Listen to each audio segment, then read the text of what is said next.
Vendredi 7 octobre 2022, bonjour et merci de nous rejoindre. Un atelier bilan et partage d'expérience de l'appui du Millennium Challenge et compte MCA Bénin 2 à l'entrepreneuriat féminin dans le domaine de l'électricité a eu lieu jeudi à Cotonou. Le séminaire a permis d'exposer les résultats obtenus et présenter les opportunités aux femmes entrepreneurs bénéficiaires de l'initiative We Women Energy Enterprise. Cette initiative vise à accompagner les femmes à développer leurs compétences en gestion d'entreprise, à acquérir des capacités nécessaires pour mieux gérer leurs dépenses en énergie. L'atelier intervient 2 ans après la fin du mentorat et s'inscrit dans les activités de clôture du deuxième compact du Bénin. Autre volet à présent, le ministre de l'Agriculture, de l'Élevage et de la Pêche, Gaston Dossoui, effectue depuis mercredi dernier une mission de suivi des traitements phytosanitaires dans les exploitations agricoles dans plusieurs localités du Bénin. Accompagné de quelques membres de son cabinet, il a déjà visité quelques fermes. Le périple démarré mercredi par 3 fermes de 3 membres du gouvernement prend fin ce samedi 8 octobre 2022.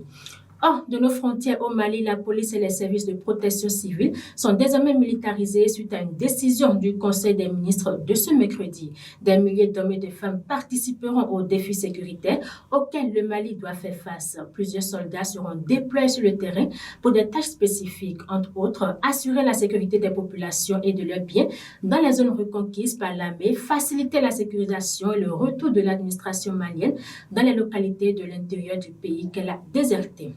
Pour finir, le quadruple champion olympique britannique Mohamed Farah vise le mois d'avril pour son grand retour. Quelques jours après le marathon de Londres pour lequel il a déclaré forfait pour cause de blessure, l'athlète de 39 ans affirme que son objectif est toujours de remporter un autre marathon après celui de Chicago en 2018. Il a fait savoir hier jeudi lors du sommet mondial de l'innovation pour la santé à Doha. Le spécialiste des courses de fond et de demi-fond a même avoué courir plus qu'il y a 20 ans, soit entre 195 et 202 km par semaine.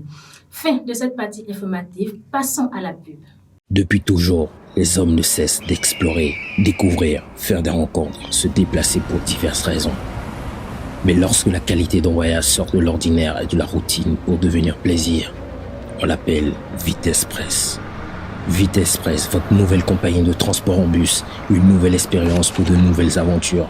Avant votre départ, profitez d'une magnifique salle d'embarquement climatisée avec connexion Internet et télévision par satellite. Une fois à bord des bus Vitespress, laissez-vous bercer par le siège confortable et inclinable, leur grande vitre panoramique. Aussi, bénéficiez du Wi-Fi gratuit à bord, de prises électriques 220 volts pour recharger vos appareils électroniques. Et comme ne faisons pas les choses à moitié, une hôtesse est à votre disposition de jour comme de nuit pour votre bien-être. Innovation, confort, sécurité. Vitespress, une nouvelle expérience voyage en bus de Cotonou vers l'intérieur du Bénin. Complément d'information 68 81 81 81 www.vit.express. Fin de ce 10h15. Merci d'être resté en notre compagnie. Prochain rendez-vous, 19h15.